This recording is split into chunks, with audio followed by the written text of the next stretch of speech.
jadi dia tidak selamanya yang sepi-sepi itu bagus. Ya, tidak selamanya. Tidak.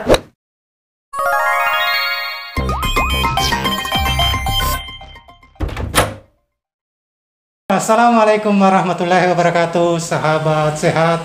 Ketemu lagi di channel Yin Yang Indonesia. Terima kasih teman-teman kembali berkunjung ke channel saya. Pada video kali ini kita akan melakukan pembahasan singkat tentang bagaimana cara penanganan pada kasus cedera. Pada video kali ini saya tidak sendiri teman-teman. Saya kedatangan tamu spesial. Siapakah itu? Silakan bro, masuk. Mantu Sripo. Selamat siang bro. Selamat siang. Perkenalan diri dulu bro. Ya, perkenalkan nama saya Abdul Rahman. Abdul Rahman. Ya. Saya panggil apa ini? Panggil Om kakek atau? Bro saja bro. Bro, oke. Jadi walaupun ini channel edukasi, tapi harus tetap kita gaul bro, oke? Oke? Oke. Oke. Ya. Tetap melaksanakan 3M. Oh 3M. Apa itu bro? Menjaga jarak, memakai Menjaga masker, jarak. menggunakan hand sanitizer. Oh mantap. Itu tetap harus berlaku di situasi pandemi seperti sekarang. Iya. Ya. Jadi kita tetap himbau kepada para teman-teman sahabat sehat agar tetap mematuhi 3M itu. Ada lagi 1M lagi bro?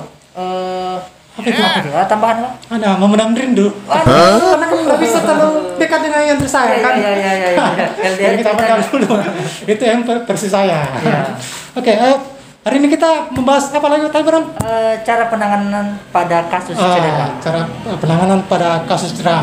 Ya tapi yang ini aja bro, yang ringan-ringan. Misalnya cedera pada kasus ini olahraga. Olahraga, ini itu paling sering. Yang sering. Karena sekarang kan lagi digalak-galaknya lagi kegiatan aktivitas fisik di tengah Iya. pandemi. Apalagi kan kita sekarang situasinya pandemi, otomatis banyak yang dirumahkan. Otomatis kegiatan fisiknya ada lah di rumah. Iya, minimal bisa lakukan kegiatan fisik di rumah. Iya, betul. Tapi harus tetap ini tahu tips-tipsnya agar tidak terjadi cedera. Nanti kita bahas sebentar. Betul sekali. Berbicara tentang cedera, sebelum kita masuk ke pembahasan penanganannya, kita bahas dulu bro, apa-apa saja yang harus kita hindari sebelum melakukan kegiatan fisik atau olahraga. Pertama itu ya, yang pertama sebelum melakukan kegiatan fisik, yang pertama harusnya melakukan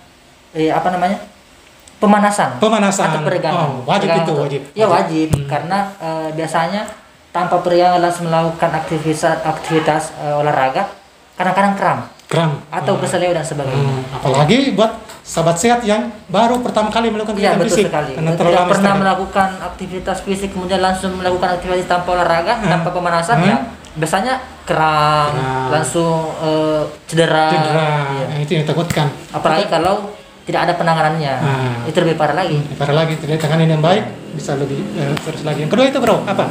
Memaksakan fisik. Memaksakan fisik. Iya. Dalam melakukan kegiatan. Contohnya kalau sudah misalnya jogging dan sebagainya, tapi sudah lelah tapi tetap memaksakan misalnya untuk mencapai diet dan sebagainya, menurunkan berat badan, otomatis kadang-kadang orang memaksakan. Terlalu berisiko. Iya betul, dalam kegiatan fisik harus memenuhi situasi dan kondisi masing-masing individu. Jangan dipaksakan lah. Paksakan. Kalau misalnya awal-awal ya joggingnya ya cukup satu putaran dulu. Ya, awalnya satu kali setelah peregangan satu putaran lah di halaman rumah. Nanti lanjut besok dua putaran lagi. Secara bertahap. Betul. Jadi jangan melakukan kegiatan fisik secara berover. Ya, yang ketiga itu apa bro? Menggunakan pakaian yang pas. Itu penting itu. Penting. Yang penting. Contohnya menggunakan sepatu yang sangat misalnya tidak sesuai dengan space kakinya. Misalnya harusnya 39. Mau dilihat bagus, cantik, turun. 38.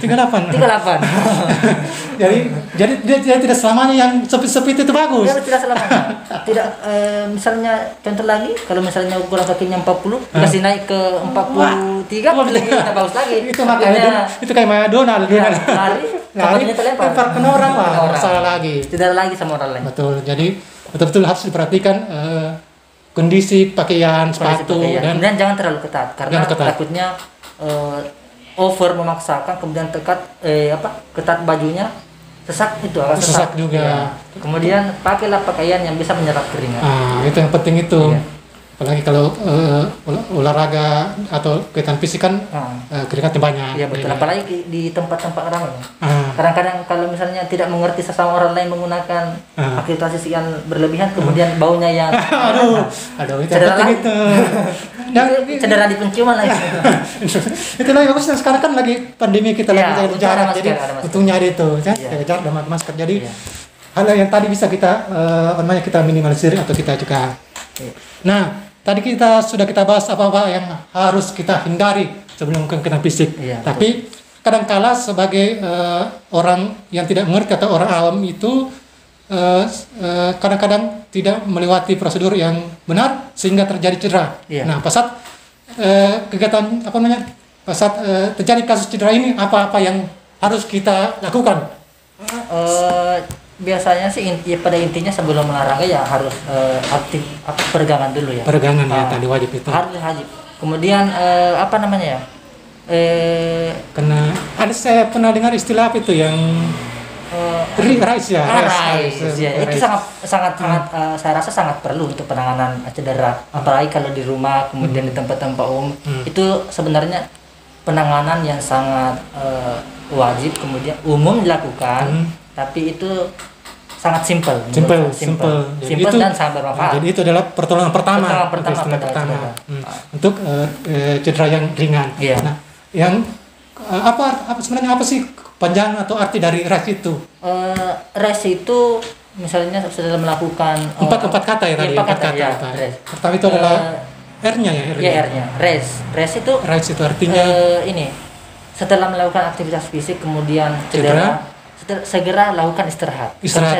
Langsung istirahatkan, jangan dipaksakan lagi. Karena terkadang mengejar target terlalu bersemangat ya cedera apapun ya paksa saja, intinya kan seperti itu. Intinya harus diistirahatkan. Dia paksa, Anda apa cuma cedera sedikit tapi dipaksa ya tambah ini. Karena cedera yang sedikit itu kalau dipaksakan tambah parah, Bro. Betul sekali, tambah parah. Berarti itu tadi restnya, teman-teman. R itu artinya rest, diistirahatkan. Kita masuk ke keduanya apa itu? Ice. Artinya apa itu? Artinya itu kita kan melakukan olahraga, otomatis apalagi kalau misalnya kita jogging kemudian tempat-tempat umum pasti banyak yang penjual es ini di jalan. Pastilah ada kan. Apalagi kan es kristal itu untuk apalagi. Biasanya kalau cedera itu apalagi kalau misalnya di keram pada kaki ataukah di ankle dan sebagainya, biasanya kita kasih es. Kita kompres. Ya, caranya itu misalnya kan kita pakai kaos kaki nih, kos kaki. Kita kan longgarkan buka kaki sepatunya. Kita ambil kaos kakinya. Kalau tidak ada tempat lain, wadah lain, ambil kaos kakinya, kasih masuk es batu di situ. Kita kompres pada area yang cedera tadi. Kalau tidak ada ya pakai ini kantong plastik dan sebagainya. Jelasnya bisa menampung sedikit ais, kemudian dikompreskan pada area cederanya. Ada pembungkusnya dan esnya tidak bersentuhan langsung dengan kulitnya. Betul sekali. Apalagi kan es batu itu sesuatu hal yang gampang didapatkan. Sangat gampang. Di setiap rumah tangga pasti saya rasa punya kulkas. Kan? Rata-rata orang kan sekarang pada kebiasaan minum es, jadi kebutuhan esnya itu pasti banyak. Setiap rumah pasti banyak. Yang ketiga, Bro, tadi kan rise, R-I, C-nya itu apa? Compression. Artinya? Istilahnya seperti ini. Pada area yang cedera itu dikompres, istilahnya seperti itu. Dibalut. Istilahnya itu menggunakan di istilah medis namanya bandage. Bandage itu satu perbang elastis. Nah, itu dibebatkan atau dibalutkan pada area yang cedera. Berarti bukan pembalut yang bukan dong. Lain itu yang bersayap itu. Lain yang bersayap. Saya kira pembalut yang ada di televisi itu yang anti bocor. Bukan. Berarti pembalut elastis. Tapi bukan bersayap. Bukan yang bersayap. Jadi itu dibalutkan pada area cedera. Caranya itu ya dibalutkan pada area cederanya tapi tidak terlalu erat, tidak terlalu longgar. Karena kalau terlalu erat bisa jadi tambah cedera kemudian menghambat aliran darah ke daerah cedera itu. Berarti tidak selamanya juga ya tadi saya katakan tidak selamanya yang sempit-sempit itu bagus. Kadang-kadang pada situasi cedera harus tetap diperhatikan. Yang sedang-sedang saja. Yang sedang-sedang saja. Itu lagunya apa itu? Saya kurang dangdut. Masalahnya itu dangdut klasik dulu. Saya belum lahir masalahnya. Belum lahir. Saya baru juga teman. Itu tadi C-nya bro, kan R-nya sudah, I-nya sudah, C-nya sudah, rise berarti tingkat E-nya. Itu yang keempat elevasinya. Elevation apa? Ya. Elevation artinya? Elevasinya. Istilahnya itu elevasi apa namanya? Istilahnya kalau bisa dibaringkan. Misalnya cedera pada kaki, usahakan kaki itu lebih tinggi daripada tubuh. Istilahnya apabila dia baring, misalnya kepalanya tidak usah pakai bantal misalnya. Baring dia terlentang, kakinya harus dikanjal supaya ini lebih tinggi daripada area badannya. Berarti bagian cedera ditinggikan. Istilahnya supaya tidak ada darah yang mengalir ke sana berlebihan. Itu untuk mengurangi pembengkakan betul sekali. Betul. Jadi sahabat sehat di rumah bisa menggunakan media guling bantal bagian di bawah kaki sehingga posisi bagian yang cedera tadi lebih tinggi dari anggota tubuh yang lain. Betul. Itu tadi teman-teman. Intinya sih Pak, jangan selalu olahraga itu jangan dipaksakan. Jangan dipaksakan. Itu yang paling penting, jangan dipaksakan. Karena itu menimbulkan segalanya, misalnya cedera, dipaksakan ya bisa jadi cedera. Cedera tetap dipaksakan ya bisa jadi tambah parah. Lebih parah lagi. Tadi sudah disampaikan, intinya juga tadi sebelum melakukan kegiatan fisik, pemanasan apapun itu, peregangan. Ya kita melakukan kegiatan fisik tetap harus melakukan pemanasan apapun kegiatannya, walaupun kegiatan fisik sehari-hari di rumah. Ya betul. Fisik. Jadi saya ulang tadi untuk penanganan cedera itu ada 4 kata itu rise, pertama itu R, rest, I-nya S, berarti kompres, kemudian C, elevasi. C tadi kompresan ya Pak? Kompres artinya diperban, dibalut. Yang E-nya meninggikan, elevasi. Oke, terima kasih banyak bro. Ya, sama-sama. Telah berkesempatan hadir di kesempatan kali ini.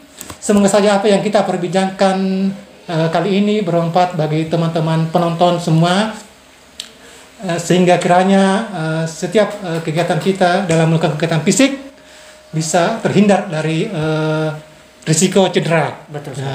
Dan buat yang sudah terlanjur cedera atau mungkin ada kasus di tempat olahraga, ada kasus begini bisa sampaikan. Atau bisa dipraktikkan langsung. Dipraktikkan langsung cara penanganan tadi yang rise itu tadi. Tapi kalau misalnya cederanya itu sangat berat, alangkah baiknya dirujuk atau dibawa ke fasilitas kesehatan. Contohnya klinik, puskesmas atau rumah sakit. Jadi tetap itu tadi hanya untuk penanganan cedera yang ringan. Untuk yang berbau berat atau yang emergensi tetap harus melibatkan tenaga kesehatan. Harus tetap dirujuk ke fasilitas kesehatan. Oke, terima kasih bro sekali lagi telah hadir di channel Yin Yang Indonesia. Buat teman-teman yang belum subscribe, jangan lupa tekan tombol merah di bawah, like dan share biar agar info yang kita share pada hari ini bisa bermanfaat ke banyak orang dan bisa diperhatikan ke. Jangan lupa nyalakan loncengnya, itu yang penting. Karena kemungkinan 2 minggu 3 ke depan atau 3 hari ke depan masih ada video-video yang bermanfaat. Itu penting. Kita akan kembali melakukan podcast dengan informasi yang berbeda dan tentunya bermanfaat. Oke. Terima kasih.